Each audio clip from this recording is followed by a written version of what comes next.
Hello student, good morning. एक बार फिर से इंडियन एजुकेशन ग्रुप बढ़ाओ की ऑनलाइन क्लासेस में आपका स्वागत है। डियर स्टूडेंट, लास्ट क्लास में मैंने आपको कहा था कि केवल एक एग्जाम्पल और इस चैप्टर में आपको करवाएंगे, इसके बाद आपका चैप्टर फिनिश हो जाएगा। उसके बाद अपने पास आती है कुछ न्यूमेरिकल प्रॉब्लम्स हैं, उनका सॉल्यूशन हम करने वाले हैं। तो टॉपिक अपने लिए आज का इस चैप्टर का लास्ट है और वो भी एक एग्जाम्पल आपको दे रखा है। और एग्जाम्पल कि कोई भी एक लूप है, लूप पर चार्ज क्यू दे रखा आपको और उस लूप के कारण उसके एक्सिस पे उसके सेंटर पॉइंट से अक्स डिस्टेंस पर कोई पॉइंट है जिस पर इलेक्ट्रिक फील्ड इंटेंसिटी की वैल्यू कैलकुलेट करनी है। ठीक है, क्वेश्चन आपके सामने लिखा हुआ है जो एग्जांपल आपका कि charge Q is placed uniformly over a loop of radius R, find the electric field intensity at a point at distance X from the centre on the axis of loop. Also analysis the result on the condition x is very greater than r। ठीक है, यानी r radius की एक loop आपको दे रखी है। जैसे मान लेते हैं कोई भी लूप है, ठीक है, रेडियस कितनी दे रखी है आपको, ये सेंटर पॉइंट हो गया, रेडियस कितनी है, r है। सेंटर पॉइंट से अक्स डिस्टेंस पर, यानी ये मान लिया अक्स डिस्टेंस पे कोई पॉइंट है P जिस पर अपने को इलेक्ट्रिक फील्ड इंटेंसिटी की वैल्यू कैलकुलेट करनी है। देखिए स्टूडेंट, इससे पहले अपने गाउस लॉ के एप्लीकेशन किए थे, तो गाउस लॉ एप्लीकेशन में भी हम लोगों ने किया था कि टोटल इस पर चार्ज है क्यों, कोई सा भी चार्ज मान लो पॉजिटिव या नेगेटिव, जो यूनिफॉर्म रूप से क्या है इस पर विद्यमान है।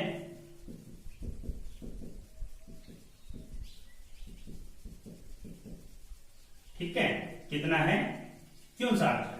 ठीक है, अब देखिए जो भी अपन ने काम किया था इससे पहले भी, तो उसके लिए अपन गाउस लॉ से जो एप्लीकेशन किए थे, तो टोटल यदि किसी लूप की बात है, किसी स्फीयर की बात है या किसी वायर की बात है, उन सबसे अपन इलेक्ट्रिक फील्ड इंटेंसिटी की वैल्यू कैलकुलेट करते हैं। तो उसके लिए क्या चाहिए अपने को, एक स्मॉल एलिमेंट के कारण इलेक्ट्रिक फील्ड इंटेंसिटी की वैल्यू कैलकुलेट कर लें और उससे आसानी से टोटल के लिए अपन कर सकते हैं। तो उसी के लिए भी हम इस पर भी मान सकते हैं कि कोई भी दो स्मॉल एलिमेंट मान लिए, जैसे मान लो एक तो ये मान लिया जिसकी dl मान लिया, ठीक है, ये तो dl1 कह दो, और एक मान लेते हैं यहाँ पर dl मोटाई का ये है और dl ये है। ठीक है, नाम दे देते हैं इसको कि ये मान लेते हैं a है और ये कितना है, b है।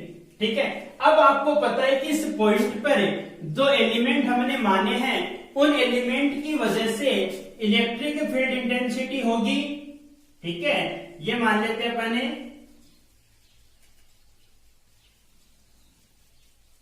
कि r डिस्टेंस पर है और इसके लिए इलेक्ट्रिक फील्ड इंटेंसिटी वो कितनी है, मान लेते हैं dE1। डायरेक्शन आपको पता ही है, डायरेक्शन यही होगी। ठीक है, और इसकी वजह से भी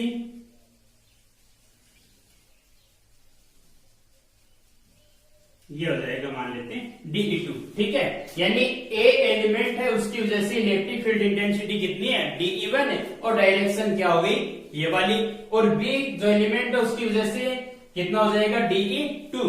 ठीक है, और डायरेक्शन ये हो गई। ठीक है, अब आपको पता है कि एक ही पॉइंट पर दो डायरेक्शन तो हो नहीं सकती। ठीक है, दो डायरेक्शन तो नहीं होगी, तो डायरेक्शन एक बनाने के लिए क्या करेंगे, इसे एलिमेंट में कन्वर्ट करेंगे, एलिमेंट में डिवाइड तो करेंगे, और एलिमेंट में मान लेते हैं ये एंगल अपने पास थीटा और ये भी कितना है, थीटा। एलिमेंट बनाने के लिए क्या करें, आपको पता है कि एलिमेंट अपने पास दो बनते हैं, कौन कौन से, वर्टिकल एलिमेंट और हॉरिजॉन्टल एलिमेंट।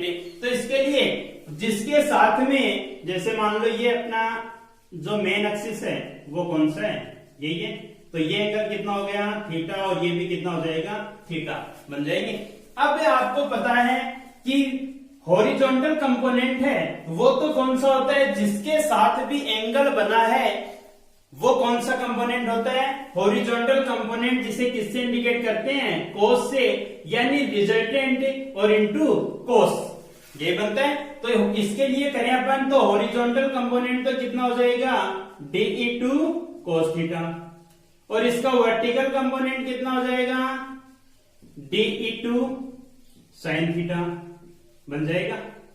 ठीक है, इसके लिए इसका हॉरिजॉन्टल कंपोनेंट एंगल है किसके साथ बना? इसके साथ बना है, तो कितना हो जाएगा? DE1 cos थीटा, और वर्टिकल कंपोनेंट कौन सा हो जाएगा? DE1 sin theta. ये तो बात हो गई अपनी डायग्राम की। ठीक है, ये पॉइंट बता देते हैं कि पॉइंट कौन सा है? P है।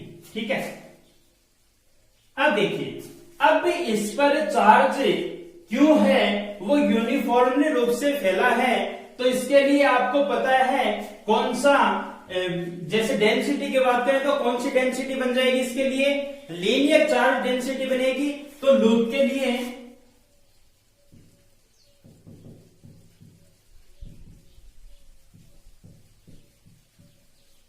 लीनियर चार्ज डेंसिटी किससे इंडिकेट करते थे? लेमड़ा। लेमड़ा इक्वल्स में क्या होता है? Q बाई एल, यही होता है Q बाई एल। और बात आती है लेंथ की, तो लेंथ देखो, इसके लिए लूप ही तो अपने पास है। लूप के लिए लेंथ कितनी हो जाएगी? 2 पाई आर, ये बनेगी। तो इसे कैसा कह सकते हैं? Q बाई 2 पाई आर भी कह सकते हैं। Equation first. अब बात आती है अपने पास स्मॉल एलिमेंट, जैसे बता देते हैं कि एलिमेंट ए के लिए इलेक्ट्रिक फील्ड इंटेंसिटी कितनी होगी? ए के कारण electric field intensity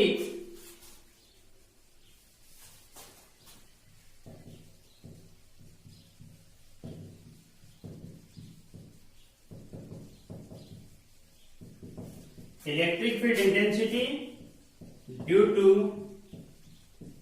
element A कितनी हो जाएगी? देखिए, आपको पता है इलेक्ट्रिक फील्ड इंटेंसिटी एक पॉइंट चार्ज की वजह से कितनी आती है? Q upon R square. जो एलिमेंट माने अपने dr मोटाई के, तो उन पर चार्ज कितना मान लेंगे? dq, और dq चार्ज है, तो इसके लिए लीनियर चार्ज डेंसिटी कितनी हो जाएगी? Lambda equals dq by dr बन जाएगी। ठीक है, नहीं dq इक्वल्स में लेमडा dl भी कह सकते हैं ना। तो इसके लिए देखो, electric field intensity DE1 value कितनी हो जाएगी? K dq बाई डिस्टेंस कितनी है? R, यही बनेगा, बन जाएगी बात। दूसरा देखो, electric field intensity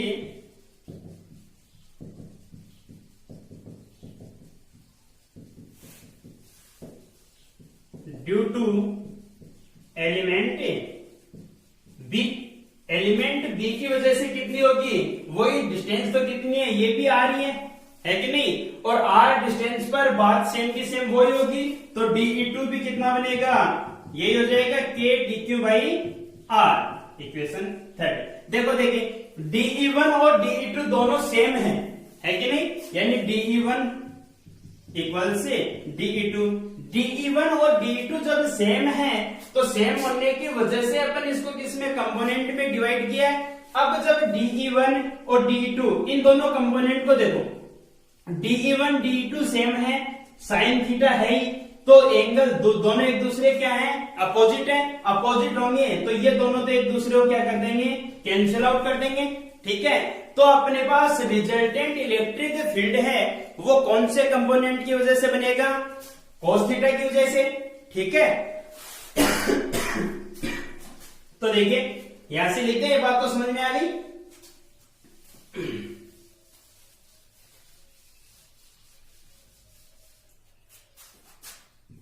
electric field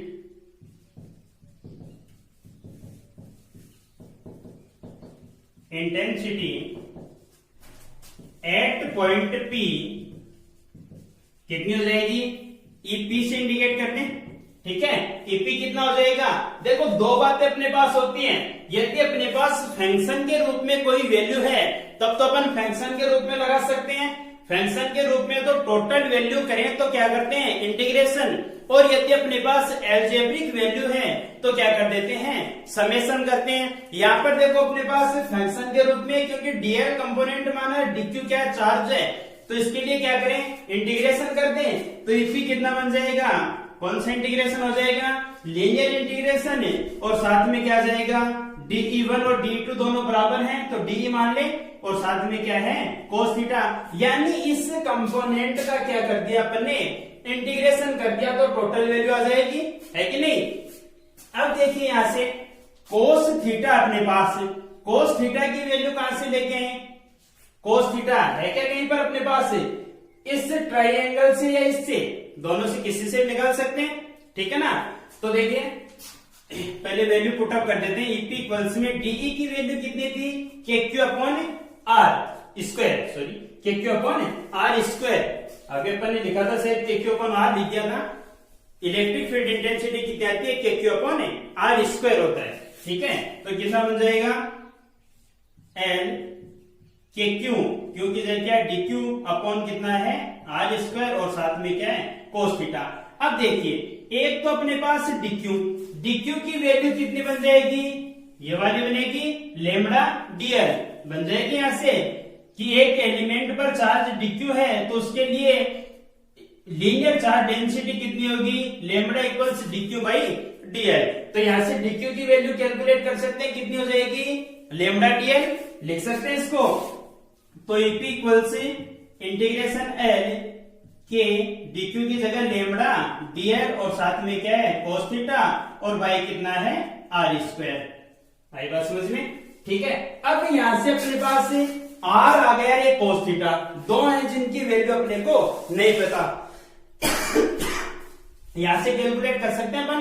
देखो ट्राइंगल एओपी मान ले, एओपी से या डायरेक्टली लिख दो कि फ्रॉम फिगर, ठीक है। ट्राइंगल एओपी से देखो पहले तो आपने ट्रिग्नोमेट्रिक 10th क्लास में अच्छे से पढ़ी है, ठीक है। तो ट्रिग्नोमेट्रिक सहायता से अपन कर सकते हैं कि आर स्क्वायर इक्वल्स में क्या होता है R square plus X square बनेगा, यानी आर स्क्वायर इक्वल्स में capital R square plus X square, यानी आर इक्वल्स क्या बनेगा root R square plus X square बन जाएगा।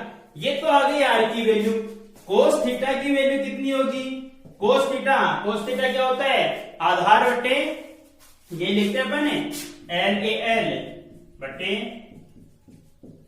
ठीक है। तो क्या हो जाएगी ये वाली वैल्यू, यानी कितना है ए तो अक्स है और के कितना है आर, यानी कोस थीटा इक्वल्स में कितना हो जाएगा अक्स बटे आर, ठीक है। ये वैल्यू इसमें पुटअप करें तो कितना बनेगा EP equals integration L K lambda DL, कोस थीटा की जगह आर स्क्वायर की जगह रख दो, पहले आर स्क्वायर की जगह कितना है R square plus X square,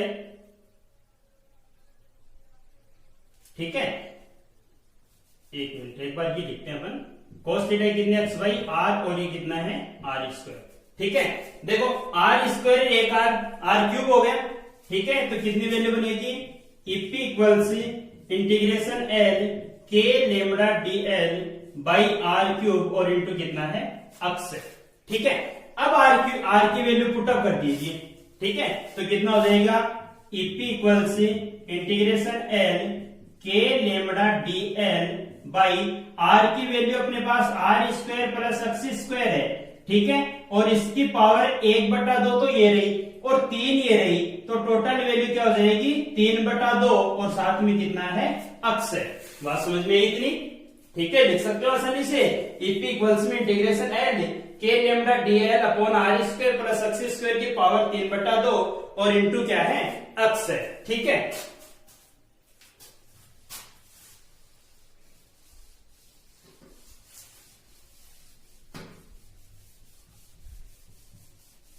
देखिए इसको ऐसा भी लिख सकते हैं ईपी इक्वल से, देखो यहां से जो भी कांस्टेंट है कांस्टेंट को बाहर निकाल सकते हैं। कांस्टेंट क्या क्या है, एक तो के है, के क्या है यहाँ पर फोर्स कांस्टेंट है जिसकी वैल्यू कितनी होती है 1/4 पाई एप्सिलॉन नॉट, ठीक है। और लेमड़ा डीएल, लेमड़ा भी कांस्टेंट है, अक्स भी कांस्टेंट है, और R square plus X square power 3/2 ये भी कांस्टेंट है, क्योंकि लीनियर इंटीग्रल है और लीनियर इंटीग्रल केवल डीएल है तो डीएल का ही होगा। ठीक है, तो कैसे लिखे इसको, के भी बाहर आ गया, लेमड़ा भी बाहर आ सकता है, एक्स भी आ जाएगा, और क्या है R square plus X square की पावर 3/2 और इंटीग्रेशन में क्या बनेगा डीएल। अब आपको पता है डीएल क्या है, यहाँ पर जो एलिमेंट है उसकी वैल्यू है डीएल। ठीक है, अब ये इतने से एक एलिमेंट की वैल्यू है तो टोटल के लिए चाहिए अपने को, तो कह सकते हैं ऐसा, क्योंकि इंटीग्रल एल डीएल इक्वल्स में कितना हो जाएगा 2πr, टोटल के लिए चाहिए अपने को टोटल लेंथ ऑफ वो लूप। ठीक है, टोटल लेंथ ऑफ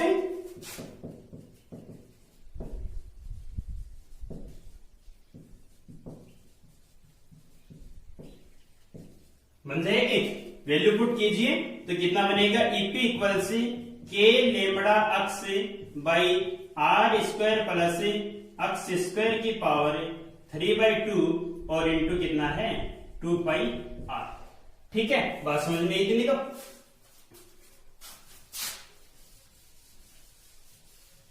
अब देखिए ईपी इक्वल से आपको यहां से के की वैल्यू पता है कि नहीं पता? के के लिए आप जानते हैं कितना होता है 1/4πε0 लेमड़ा, ऐसा लिख दो मैं इसको, X lambda 2πr by R square plus X square की पावर 3/2। इक्वेशन फर्स्ट में देखिए, इक्वेशन फर्स्ट में लेमड़ा इक्वल्स में कितना है q/2πr है कि नहीं? तो q की जगह q इक्वल्स में तो कितना बनेगा लेमड़ा 2πr बनेगा, बन जाएगा। इसे ऐसा लिखें तो कितना बनेगा q इक्वल से लेमड़ा इंटू 2πr बन सकता है। यहां पर अपन लेमड़ा इंटू 2πr की जगह क्यों रख सकते हैं, पुट कर सकते हैं क्यों? तो कितना बनेगा देखो ईपी इक्वल से 1/4πε0 और अक्स से और साथ में कितना है q बाई कितना हो जाएगा R square plus X square की पावर 3/2। ये तो बात आ गई अपने पास इलेक्ट्रिक फील्ड इंटेंसिटी की वैल्यू आ गई। अब आपको एक कंडीशन और दे रखी है साथ में कि condition X less than R के लिए अपने रिजल्ट का एनालिसिस कीजिए। ठीक है, तो इस वैल्यू के लिए अपने रिजल्ट का एनालिसिस करें।